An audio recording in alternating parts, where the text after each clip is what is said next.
कभी कहा जाता था, अगर दुनिया में कहीं ज्ञान है तो वो नालंदा में है। लेकिन आज वहां सिर्फ खंडहर बचे हैं। नालंदा सिर्फ एक विश्वविद्यालय नहीं था, ये एक ऐसा ज्ञान साम्राज्य था जहां दुनिया के महान विद्वान पढ़ते थे, जहां एक किताब के लिए 10 साल इंतजार होता था और जहां प्रवेश केवल बुद्धिमत्ता पर मिलता था, धन पर नहीं। लेकिन फिर एक दिन आग लगी और कहते हैं वो आग महीनों तक जलती रही।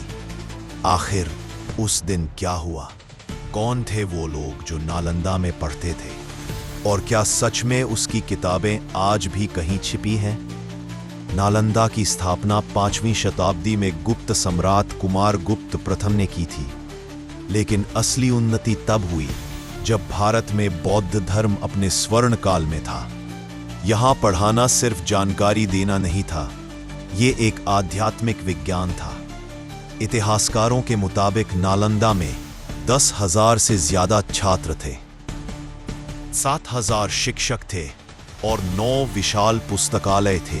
नालंदा की सबसे खास बात थी, यह सीमाओं से मुक्त था। छात्र आते थे चीन से, तिब्बत से, जापान से, कोरिया, थाईलैंड और ग्रीस से भी। इनमें सबसे प्रसिद्ध नाम है ह्वेनसांग। वो यहाँ 5 साल विद्यार्थी रहा और फिर 2 साल अध्यापक भी। उसने लिखा, नालंदा में ज्ञान में कोई सीमा नहीं। यहाँ का वातावरण इतना शांत है कि लगता है दुनिया की हर समस्या का जवाब यही मिल सकता है।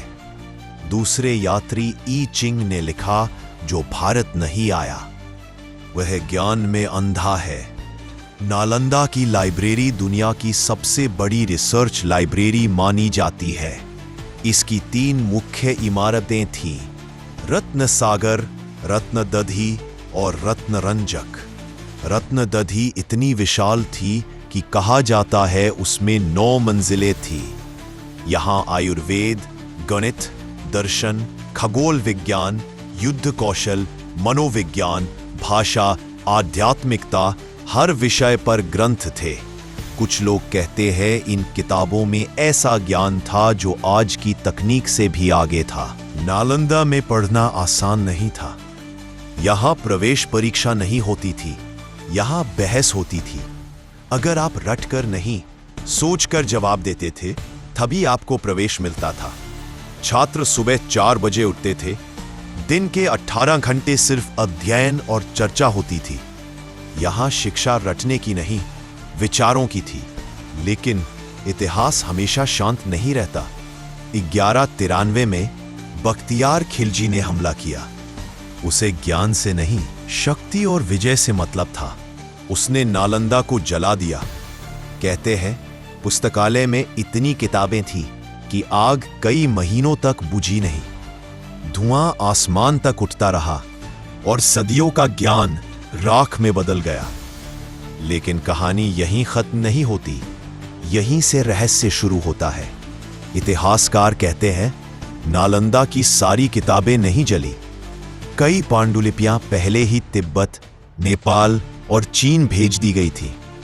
आज भी हार्वर्ड बॉट अ पांडुलिपियां, कैम्ब्रिज और तिब्बतन मॉनेस्ट्रीज में ऐसे ग्रंथ मिलते हैं जो नालंदा की शैली में लिखे गए हैं। तो क्या नालंदा नष्ट नहीं हुआ, बल्कि दुनिया में फैल गया? नालंदा सिर्फ एक खंडहर नहीं है, ये एक चेतावनी है। जब ज्ञान जलाया जाता है तो सभ्यताएं अंधेरी हो जाती है। लेकिन आज भी एक सवाल बाकी है, क्या नालंदा की असली किताबें कहीं छिपी है या सचमुच इतिहास राख बन चुका है? अगर हमारा वीडियो आप लोग को अच्छा लगा है, लाइक और चैनल को सब्सक्राइब करके जाइए और कमेंट करके बताइए अगली वीडियो किस टॉपिक पे होनी चाहिए।